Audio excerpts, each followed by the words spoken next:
is Rabbi Henry from Messianic Congregation Hashemayim, and I realize I didn't put this up as an announcement to let people know I'd be on, but I'm going to post this in a short while also to our Facebook and our new YouTube channel called Messianic JewTube.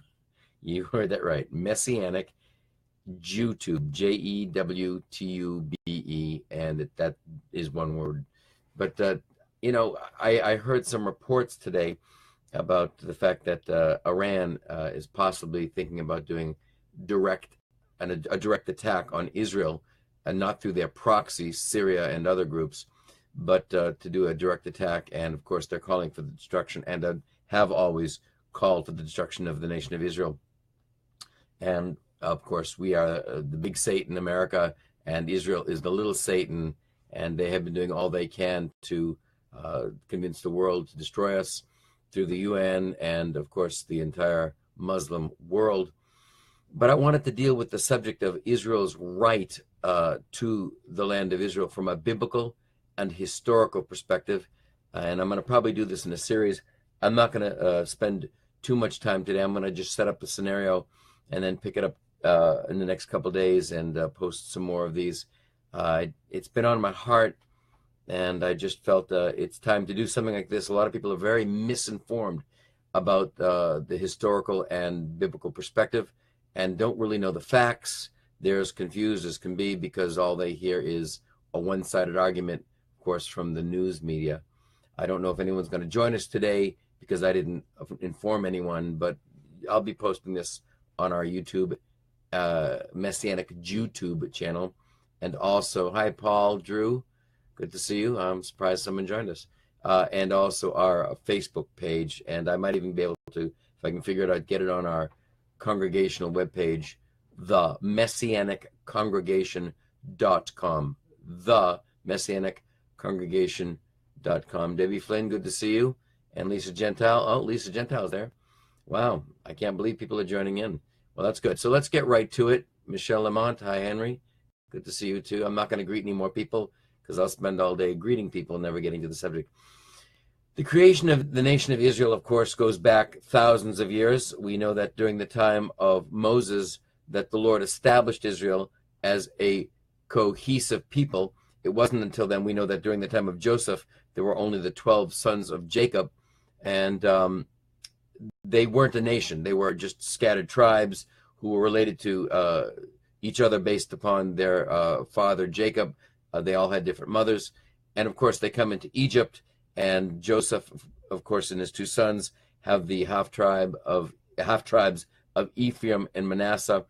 And it's at that point they prosper and do well in Egypt and become more of a people group. But they don't actually become a people group in real cohesion until after they're set free from captivity in Egypt. And they're brought into the promised land. Of course, even then they struggle. But it was during the time of Moses that they actually, of course, received their inheritance. Their inheritance is promised to Abraham in the book of Genesis, beginning in, for example, Genesis 12. He says, I'll bless those who bless you, I'll curse those who curse you, and then you, all the nations of the earth, will be blessed. He promises Abraham that he would make his seed as multitudinous as the sand on the seashore and as the stars in the heavens. And that's a lot of people. Right now, there's not many of us Jews, but there have been over the centuries. There's only approximately 15 million Jews in the world. And I can't tell you that we are a large people group. We're very, very small. I think we're 1/5 of 1% of the world's population. But we've been promised an inheritance and a land, and that land is the land of Israel. Now, historically speaking, there has been a presence in Israel since the days of Joshua, the successor of Moses. And of course, they were called to go into the land by the Lord, and Joshua is the one who led them into the land. I'm not going to go over this extensively. We'll do more in reference to scriptural references. I'm going to do an overview now, then I'll give you scripture references later. They were promised an inheritance in the land through Abraham and Isaac and Jacob. And of course, also, finally, we get to the point where we see Moses doesn't inherit the promised land, but Joshua does. And he brings them in, and of course, they complain, oh, have you seen the size of them giants? Oye zachem ve gavalt. Yeah, big stakes, as we say, big, strong men. Of course, they bring back, only two of them bring back a good report, and that is Joshua and Caleb. Caleb, son of Jephunneh, a Kenizzite, and actually, I'll talk about that more later. He is a Gentile.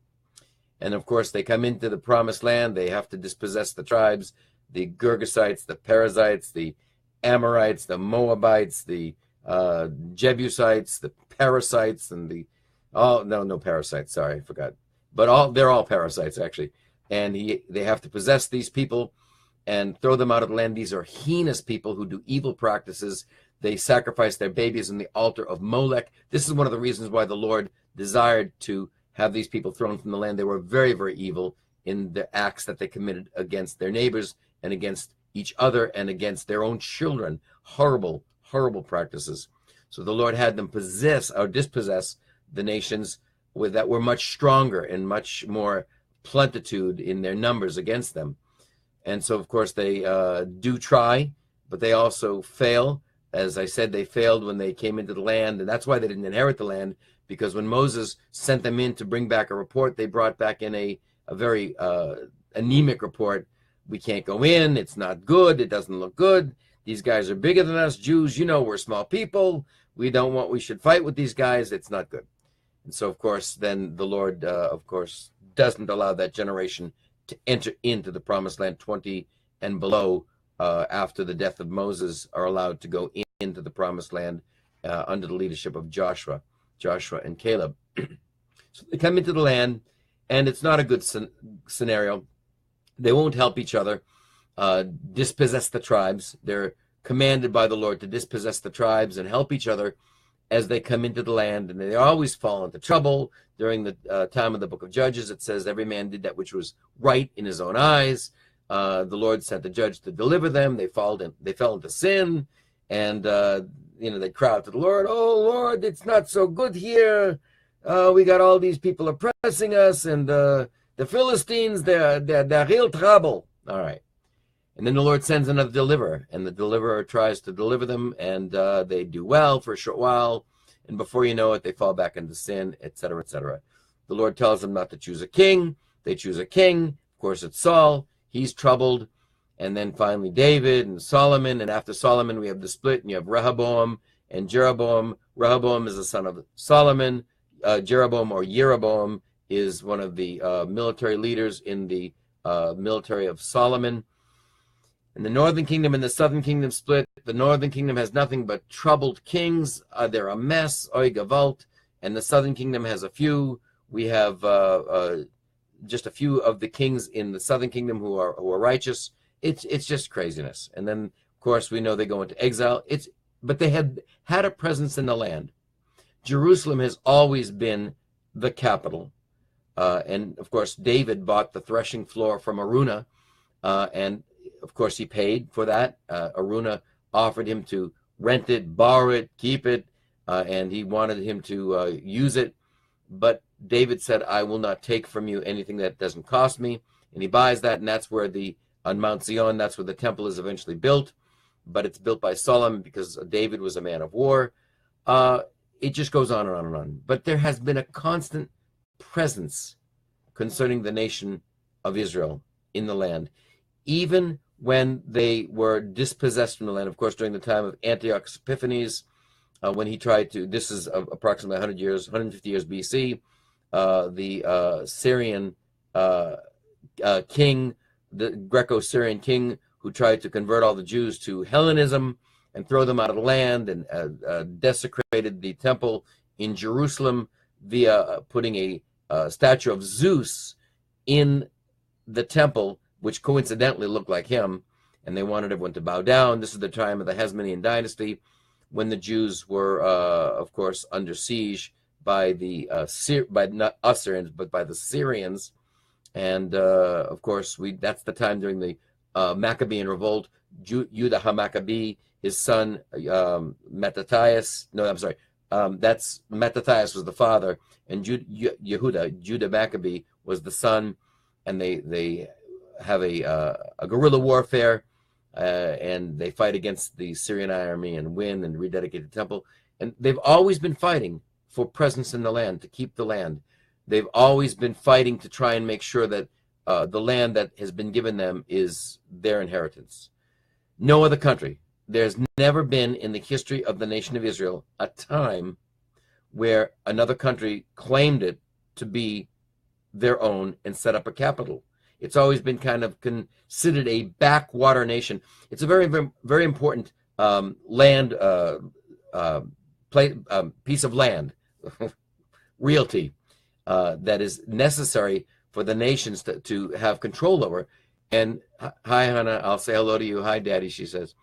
Because Israel was a land bridge, that's the word I'm looking for, was a land bridge that connected Asia Minor, and of course Greece and Rome and Egypt.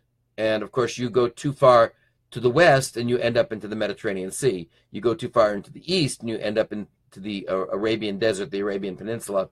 And so you needed Israel because you needed the waterways, and you needed, of course, the Jordan River, and you had to have that. So every country desired the land of Israel, but didn't make Israel a place that was their own. They just used it as a passing stage, a place to pass through their armies. And they wanted peace. They wanted to keep everything civil. They didn't want uprisings because they knew that it would hinder trade routes and it would hinder the movement of their armies, and they didn't want to have to deal with that. So they kept control to the best of their ability. The British did something very similar. Of course, they brought their culture into these places and tried to make everyone British. Of course, they did that in India, and they would sing their songs, "Oh, Britannia, Britannia rules the waves." And of course, they controlled 1/3 of the world's population at one time, and they tried to Britannize everyone.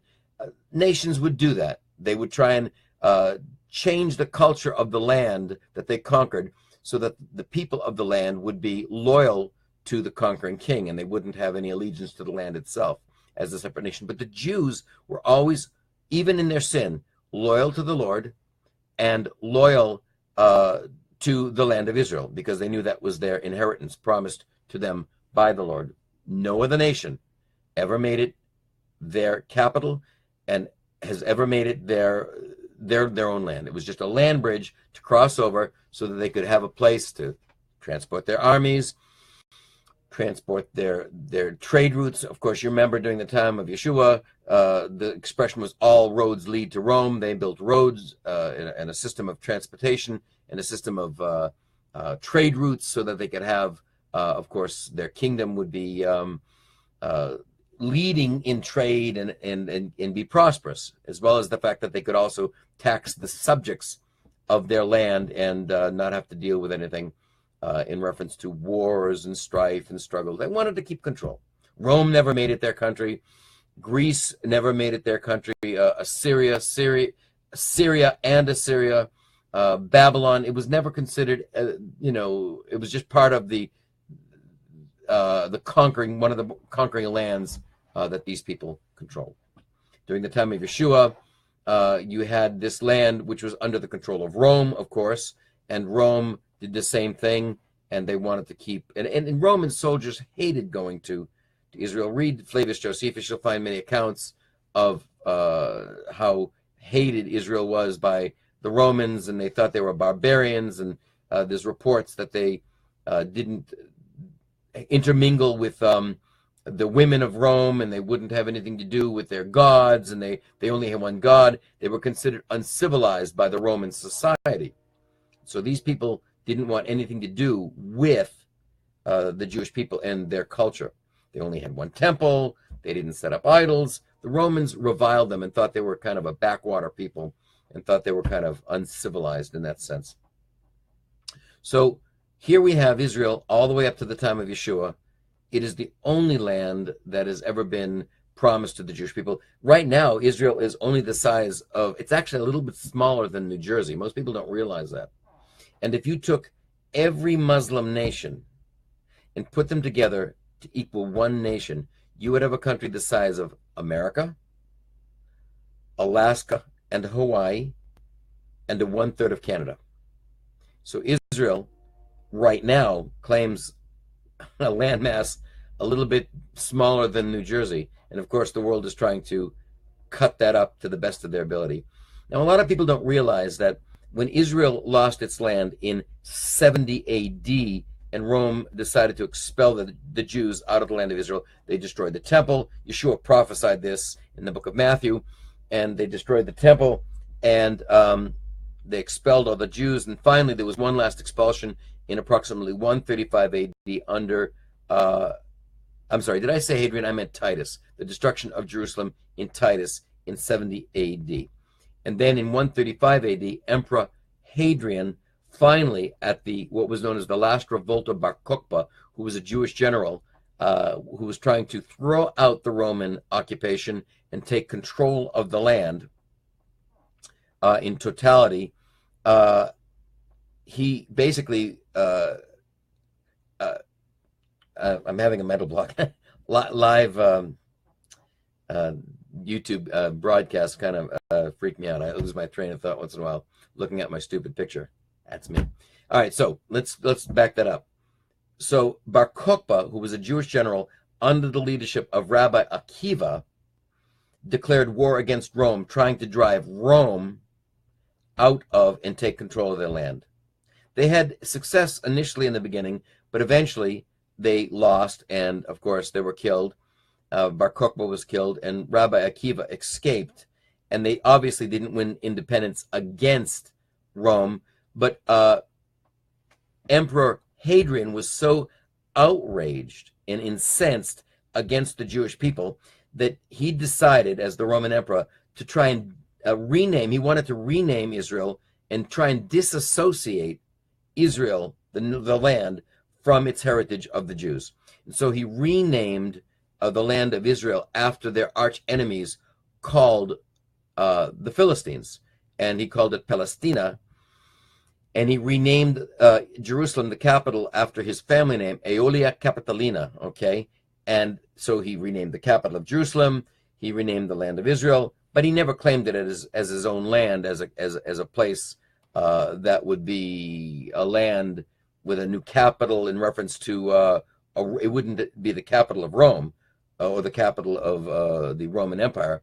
It was just another place that he wanted to rename and disassociate from the Jews. So at that point, the nation of Israel, the land of Israel, becomes renamed. And of course, the name Palestina, which is a derivative of the word that we have now, Philistine, ends up becoming the name of the land up until May 14th, 1948. It was called, of course, in the anglicized form, it was called Palestine. Of course, we know that the word Palestine is the word that was used and is used today for a so-called people group called Palestinians, which never in the history of mankind ever existed as an independent people group. The word Palestine only referred to the region of that area, and it was the name of the region. So anyone who lived there, whether they were Jews or Gentiles or Roman or whatever they were called Palestinians. As a matter of fact, before May 14th, 1948, Jews were called, if they lived in Israel, they were called Palestinians, just like everybody else. There were no specific people group named the Palestinians. Everyone was called a Palestinian who lived in the land of Palestine, renamed that by Emperor Hadrian in approximately 135 AD. Okay, so there is a synopsis of that history. Now we get to the place of, for example, I think it's approximately 1825. I could be wrong on my date, so check this out. You have Mark Twain, who takes a journey into Israel. He writes in his book called Innocents Abroad. It's his journal about his journeys around the world. And he ends up coming to Israel, and I'm going to paraphrase this, but you can find it's pretty close. And he talks about the land of Israel, and he says, it is a barren and desolate wasteland, and even the cactus and the olive tree, who are fast friends of the land, have deserted. Now, from 1517 to 1917, the land of Israel, along with other lands, were under the control of the Ottoman Turkish Empire. And the Ottoman Turkish Empire controlled that entire region. Now, what they would do is they would tax the people of the land who lived in Israel at the time based upon the trees in which they had on their land. If they were fruit trees, they didn't get taxed. if there were trees other than fruit trees, they did get taxed. And so what ended up happening was, over the years, people would deforest their land and send the trees to Europe or wherever, or use them. And the land, of course, as it became deforested, literally became a desert. And it was considered a desert, barren wasteland, and also considered a nation of nothing but swamps. Of course, you deforest something, and anything that is a wet area becomes a swamp. So it's malaria-infested swamps and deserts, and that's literally what it became. It wasn't like that when the Lord brought the nation of Israel together. He called it a land flowing with milk and honey. It was a beautiful garden. And actually, in Israel today, there are 7 growing climates, not 7 different, in a land the size of New Jersey, it has actually 7 different growing climates that you can grow different kinds of crops. So it's an amazing land. And of course, Israel right now is the only country where the desert is receding. And of course, the forests are growing. You go back and you see Israel, and one minute you see the tree line at one place, and you go back to the same spot a couple of years later, and of course it's advanced and the trees are growing, and they recede. The desert is actually receding. They have an amazing system of desalinization. I don't remember what the percentage is, but a goodly amount of their water that they drink is from the desalinization process from the sea. They have perfected that. And of course, for the watering of their plants and for the consumption and drinking, etc. They've done an amazing job. So during that time, when Mark Twain was there, he called it a barren and desolate wasteland. He said basically that the land was without presence or without people. There was barely a place where they could rest to find shade. It was considered just a really desolate place. And there were no massive swaths of vibrant Arab Muslim populations, because the Ottoman Turkish Empire basically made sure that they wouldn't be there because they strafed all the trees and taxed them. So it became kind of uninhabitable. Now, and again, that's called Innocents Abroad. That is the journal of Mark Twain when he took his journey and took, of course, his pilgrimages to Israel. So as we come to the late 1800s, you start seeing men like Theodor Herzl and Eliezer ben Yehuda and other men, the Rothschilds, other people who are starting to fund efforts for Jews to start coming back to the nation of Israel. And they start buying land from these Ottoman Turkish people, the absentee Ottoman Turkish landlords, who started selling them land for $1,000 an acre. The most fertile land in America at that time was being sold for $110 an acre. And yet in Israel, the Ottoman Turkish Empire was selling them land for $1,000 an acre. Malaria-infested, barren deserts. There were swamps and deserts, and it was miserable. And of course, they sold them this land based on the predicate that they thought what would happen was they would come into the land, they would work the land, they'd pay them the money, and then they'd all die there. But they didn't know.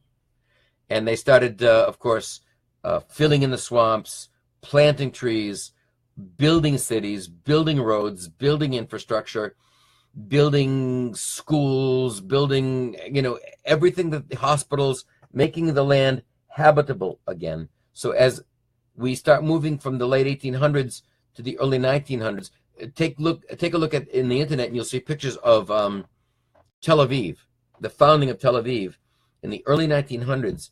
It's a desolate, barren wasteland. It's beach and desert. It's Mediterranean Sea and desert.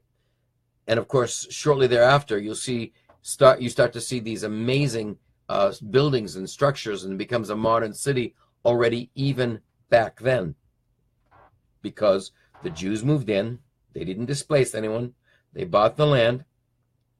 And of course, as the Arab nations started taking note to the fact that there were jobs and infrastructure and cities and economy to move to, you started having nations like Lebanon. These are the surrounding nations. Syria, Jordan, Egypt, Iran, Iraq. Jews and Arabs from all over the world started pouring in because they started realizing this is a land that is growing in economy, and there are jobs here, and it's a place that we can prosper and grow. And they realized that it was in their immediate vicinity, and they were able to make the journey and find work there. Now, it was under the control in 1917, the Ottoman Turkish Empire ended, and the Brits and the French took control of that region and divided it. And it was during that time there was a Lord Balfour of England declared through, of course, parliamentary edict, that it was called the Balfour Declaration, that Israel would have a land, not a country, but a homeland. And he declared that the land that is now Israel would be a homeland for the Jewish people. And it was not just all of Israel today, it was all of Israel and the country of Jordan, which is a pretty decent size swath of land. At the protestations of the Muslims, it ended up becoming whittled back to 17.5% of the original land promised to them. So when we get to 1948, of course, Arab riots and Muslim riots, of course, you had all these other Muslim countries, Israel, of course, needing a land to come to. They had just literally come out of World War II. 2/3 of all the Jews in the earth were destroyed, 6 million. It's not 2/3, a third, I'm sorry. A third of all Jews were destroyed in all the earth. There was about 18 million Jews at the time. And, the Jewish people, they weren't a massive army. They didn't have infrastructure as a people. They were scattered all over the world and trying to come into Israel from Europe just to survive as a people group. And so they come into the land of course, during the time of World War II, and there were a number of different groups. There was something known as the White Papers, restricting the flow of the Jews into Israel by the British at the protestation of the Muslims. It's not that hard. You've got, I think, 1.8 billion Muslims in the world today, 15 million Jews. It didn't take long before Muslims and Arabs from all over the world started coming in and outnumbering the Jewish people there. And what are you going to say? Many Jews are in Europe. You've got 18 million Jews approximately in the world at that time, and you still got maybe a billion Muslims all over the world, and not many of them, but a goodly amount of them are pouring into Israel, and it doesn't take much to outnumber them. And so as they started outnumbering them, you had this protestation of the Arabs and the Muslims saying, we don't want them in this land. This is our land, because under the Ottoman Turkish Empire, they had control over this land, for many years. And according to the Quran, and I'll read some of those passages the next time we get together, I will give you specific passages on this that talk about how it is an insult to Islam to lose land that they at one time controlled. But again, Israel is a small nation. And if you look at the Ottoman Turkish Empire, they controlled the entire Mediterranean basin from 1517 to 1917, which was all the way across North Africa into Morocco, and all the way into Israel, and all the way over into Asia Minor, in the entire Mediterranean basin north, as far as France. I think as far as parts of Britain. I know at least France. And they actually started making their way into Spain. So they had a massive amount of influence into the world. They had conquered all of Southern Europe, all of the Mediterranean basin, all of the Middle East, including the Arabian Peninsula, and all of North Africa. So to them, giving up this land of Israel was an insult against Allah, their God, because a Muslim should never give up land to anyone else once they've had control of it. But again, this was the land promised by the Lord to Israel, and they bought it. Many of them bought it from the absentee Ottoman Turkish landlords who strafed the land, destroyed it, and took down all the trees, and then gave it up to the Jewish people because they felt they were going to die there, and allow them to come back after they were dead and just take over the land and take back the land that they sold them. So that was their their ace in the deck of cards. We're going to get them after they all die. But the Jews didn't allow that to happen. So as they started moving back after 1917, under the Balfour Declaration, they started coming back and trying to settle Israel as their homeland, because Lord Balfour declared it to be their homeland. And again, the protestations of the Muslims, they started whittling back much of the land to 17.5% of the land promised them. And the nation of Israel, the Jews at the time said, we'll take it. But the Muslims said, oh, no, you won't. And of course, they decided that they were going to go to war. So May 15th, 1948, the day after they became an independent nation declared by the UN, five of the surrounding nations that were around Israel descended upon them to wipe them off the face of the planet. And I don't remember the statistic, and I'll find it, but they were outnumbered beyond any imagination. They barely had an air force. They had a couple of Piper Cubs, and they had very little armament. They were outnumbered. The amount they were outnumbered was beyond imagination. You're talking about a very small amount of Jewish people. And the Grand Mufti, Hajj Amim al-Husseini, who was the most authoritative voice in Israel and in that region at the time, the most authoritative voice of Islam, had been meeting earlier with Hitler, Himmler, and von Ribbentrop and other German leaders to form what was known as the Arab League. And this Arab League was for the purpose of assisting the Germans so that they would have Arabs working alongside of them for the destruction of the Jews. Their goal was to destroy the Jews, and they figured if they work alongside of Hitler, the enemy of my enemy is my friend. And of course, they worked in league for the purpose of trying to destroy the Jews alongside of Hitler. So Hajj Amim al-Husseini told the Muslims, move out, leave Israel, get out as quickly as you can, and as soon as you get out, we will destroy the Jews, and then once we destroy them, you can move back in and take over the houses and the lands that we took over for them. And of course that didn't happen, because a year later, after they attacked Israel, the Muslims were suing for peace against Israel, and they lost the war. At least the first one they lost, and the rest of them as well. Now, that's where we are today. So Israel is now a nation. May 14th, 1948. Soon we'll be celebrating 70 years of Israel as an independent nation. And it never was a Muslim nation. In the Quran, it is not declared. There's no mention of Jerusalem in the Quran. It has never been a capital in any way, shape, or form for the Muslims. They call it their second or third holiest place in Islam, but that doesn't come till later. And of course, that's when they build the Dome of the Rock. It was shortly, I think, 30 or 40 years after Muhammad dies. Muhammad, I think, dies around 635 AD, and makes his proclamation. And of course, I think it is his one of his successors, I'll have to look that up, who literally builds the Dome of the Rock. It might have been his uncle. Again, I might have that wrong. And they declared Jerusalem their own. They of course, Islam conquers by the sword. They don't conquer by preaching and teaching truth. Islam is not a religion of peace. There is no peace unless it's a piece of artuchas that they want. You get my drift of that one.